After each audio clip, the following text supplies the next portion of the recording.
So much is happening around the legislative sector of Nigeria. Topmost is the heated exchange which occurred between Senator Onyekachi Onwebonyi, representing Ebonyi North, and former Minister of Education Obi Ezekwesili on Tuesday during a Senate Committee on Ethics, Code of Conduct, and Public Petitions hearing. The session, which was convened to address a petition from Senator Natasha Akpoti-Uduaghan concerning sexual harassment allegations against Senate President Godswill Akpabio, was disrupted until order was restored, and subsequently, the chairman, Senator Neda Imasue, announced that the matter was sub judice, leading to an adjournment of the hearing.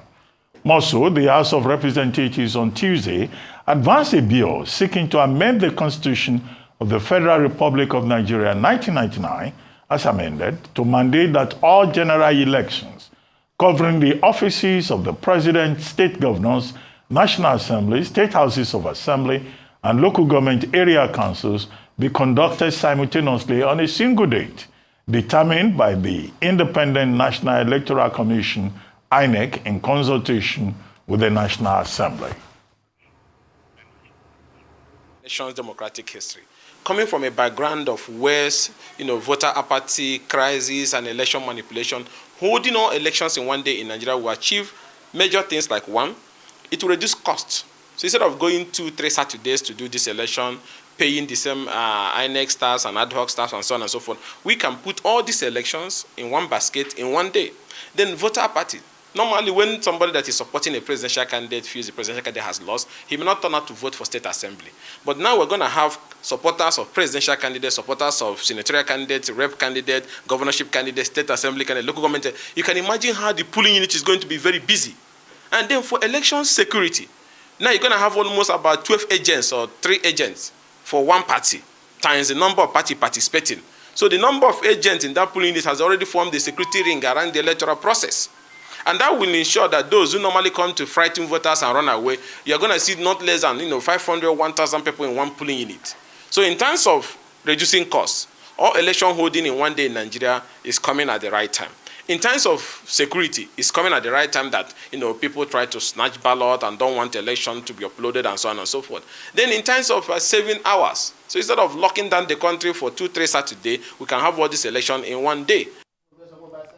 Joining us now on this show as we discuss the developments in the National Assembly is Chibuzor Okereke, a legislative governance expert and policy analyst, and the president of EGAV Africa Legislative Innovation Hub. Thank you very much for joining us, Mr. Okereke. Good morning. Thank you. Good morning, Global Doc, my sister Vimbai, and Rufi on fire, if I may borrow from the Adauku of Omokwata. It's good to be here. Morning. Good morning. Well, very quickly. Good morning. 2 major issues. The INEC chairman himself, Professor Yakub Mahmoud, recommended last week that it would be more cost-effective to hold elections in one day in the country, as is the case in Ghana, Sierra Leone, Venezuela, and in other parts of the world. But does Nigeria have the capacity? Does INEC have the capacity when you consider the level of logistics problems that we have with management of technology, with deployment of election materials, even with the staggered structure of elections that we have? And then the other issue in that intro has to do with the behavior of our parliamentarians, either on the floor of the parliament or during sessions. And some people have been asking that, look, more lawmakers should be suspended because of their parliamentary conduct. What do you say about the kind of stories we've been having coming out of the National Assembly? All right, thank you very much. On the issue of one day or single day election, as you may know, Nigeria is about the only country that doesn't even have an election date. As at today, the election date in US in 2028. In Ghana, you know the election date in 2028. Nigeria, by the latest Electoral Act Amendment of 2022, INEC has to give notice of election date 1 year before that election. And I think that is even an aberration. We should be able to know, for a democracy we have practiced for 25 years plus, we should be able to know our election date by now. Also, in terms of whether these elections can be conducted in 1 day, I think the answer is correct. However, like you pointed out, it's going to be a logistical nightmare. As at today, the manpower needed for election in Nigeria is about 2 million. And if you're going to do it in 1 day, you're looking at almost 4 million and above. And one thing about policy design I worry about in Nigeria is how much we don't think through. Policies sound nice, and then we go into designing for the implementation without evidence production. But that particular bill couldn't have passed even second reading without a compendium of logistics, plan, and evidence that you are putting forward. And that is why some of us are also promoting the need for robust debate in legislative process, so that we don't just think about something nice and then we go on to do it. Yes, the opportunity will still be there at the public hearing and what have you, but it's doable. However, we need to plan and plan very well, and there should be attitudinal change by all politicians for this to be able to work. Then fusing local government election into it is another challenge. I believe, from where I stand as a professional, no president will sign that bill when passed, because we know the advantage of bandwagon effect. But let's be hopeful that maybe this will work. On the second leg of your question, I liked a bit of a background, because what brought us to where we are now are both systemic failure and our inability to invest and design a system for capacity building. For instance, on the 31st of October 2023, the distinguished senator that we are now facing a case was declared winner by the National Assembly Appeal Court Tribunal. Within 48 hours, precisely on the 2nd of November 2023, she was sworn in. Some of us wondered when she even did her asset declaration documentation in the National Assembly. And as at that time, the National Assembly new Parliament induction program had finished. And there was no room or a system designed to ensure that she is properly indoctrinated in the proceedings and rules of the Senate. On that very day, 2nd November, when she was inaugurated, she took an oath of allegiance as prescribed in Schedule 7 of the Constitution. And one of the lines there says, "I shall faithfully and honestly observe or execute the Constitution and the rules of the Senate." In fact, the legislature is the only body where those taking oath of office will have to subscribe to execute the Constitution and the rules. Other, like the president and governors and co, don't have those rules enshrined in their oath of office. Fast forward to 14 days after, he was appointed chairman of Committee on Local Content. Compare that with Senator Austin Akobundo, who was declared on the 4th of November, and it took almost 3 weeks for him to be, inaugurated. Go fast forward to 8th December, where she said an incident happened.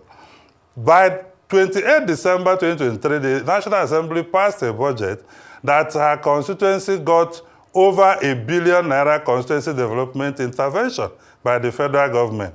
Fast forward to February 2024, there was an incident in the temporary chamber of the Senate where she was found discussing with Senator Akwashinki, disrupting the proceedings of the Senate. The Senate president named her, and she stood up and apologized to the Senate. Rather than get a suspension of a legislative day, a legislative week, 14 days, as the case may be, that was forgiven. Fast forward to 30th April 2024, the day that the National Assembly moved from temporary chamber to the main chamber. Proceedings were disrupted in the Senate for over 30 minutes over seat allocation because certain ranking senators said they cannot be, they don't like the seat allocated to them. And some of them privately queried how come a new senator like distinguished Senator Natasha and others were given even prominent seats? And that was because the person, the person in charge of allocation of seats was... I appreciate that you're trying to give us context. Yes. So if you will just get to, you know, get to your final submission. I appreciate, just in the interest of time, yes, we understand the context. Give us your final submission. And then also, let me just quickly throw in a question before you go that. So once you finish with that, then I'd love for you to, because you touched on local government elections. And of course, we're looking at the creation of the Local Government Electoral Commission. And many are saying that, is it possible to go back to what happened in 1998, where you saw opposition members sweeping the polls, winning local government chairmanship positions? Some are saying that we are too far gone, that even with the creation of any local government electoral commission, the political culture is too far gone.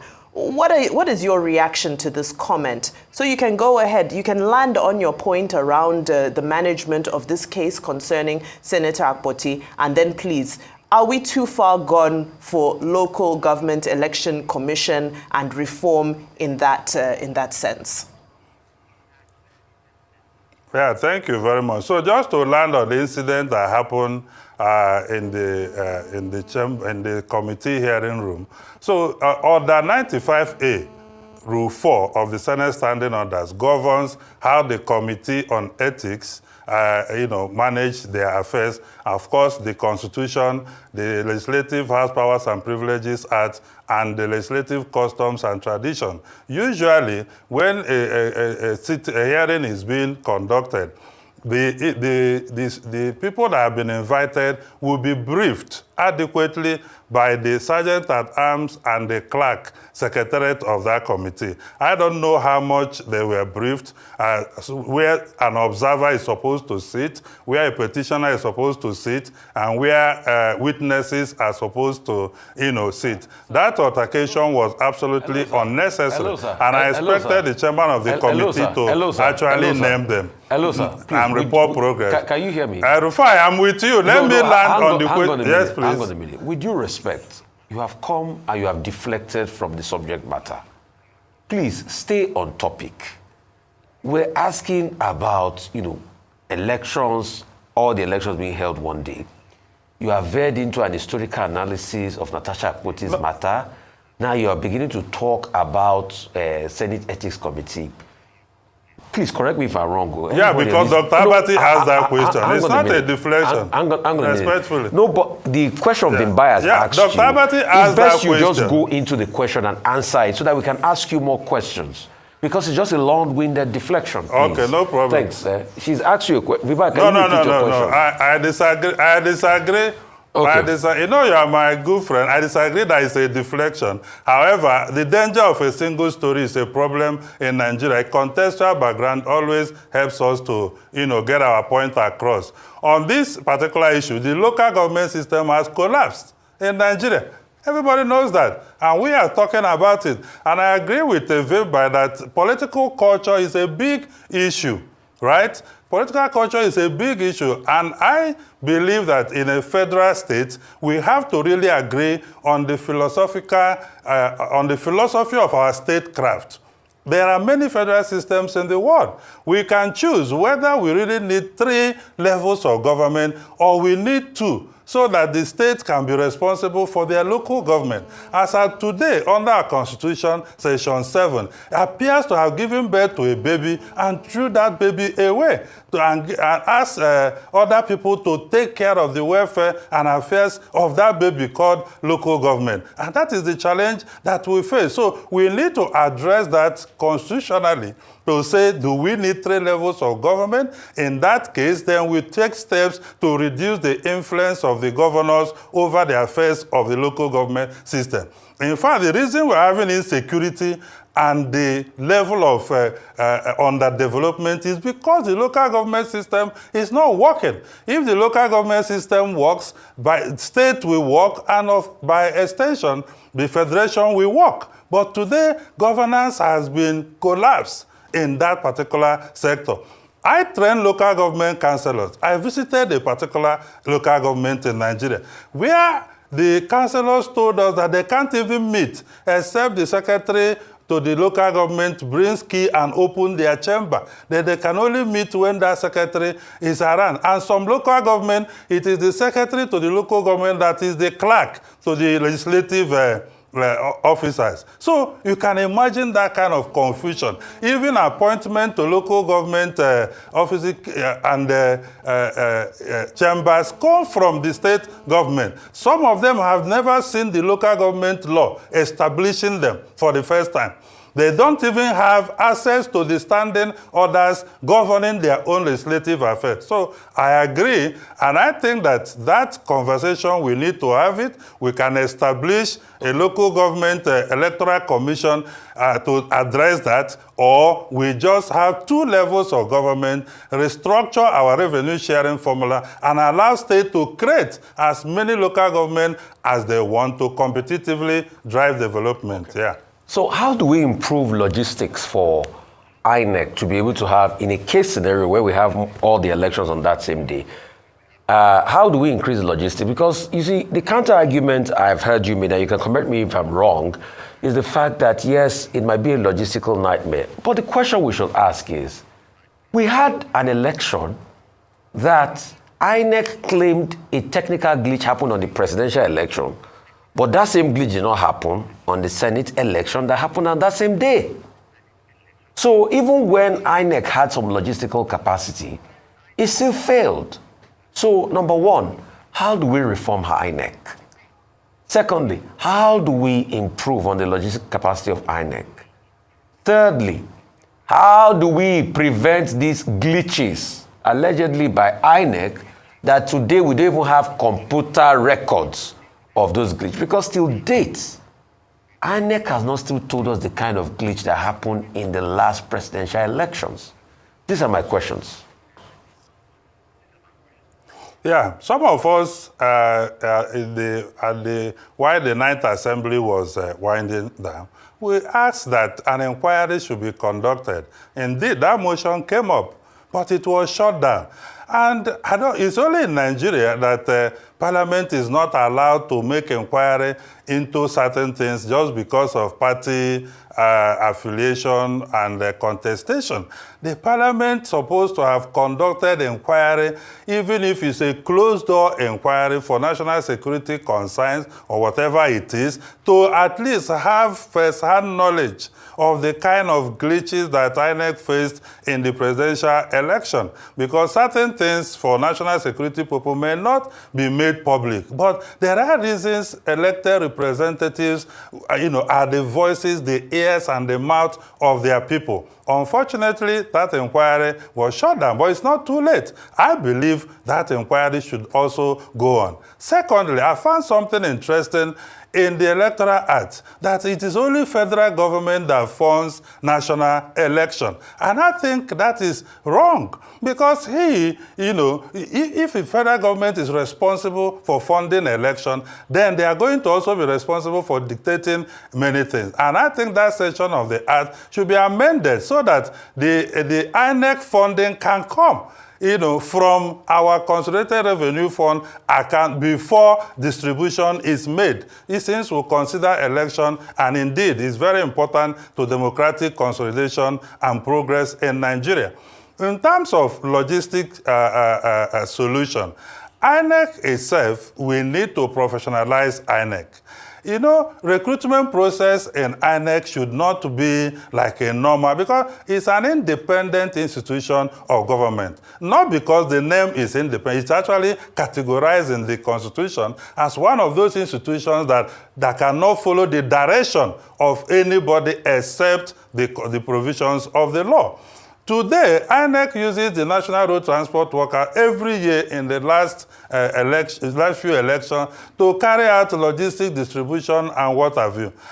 We know that most of these people are members and even chairmen, ward chairmen of political parties and what have you.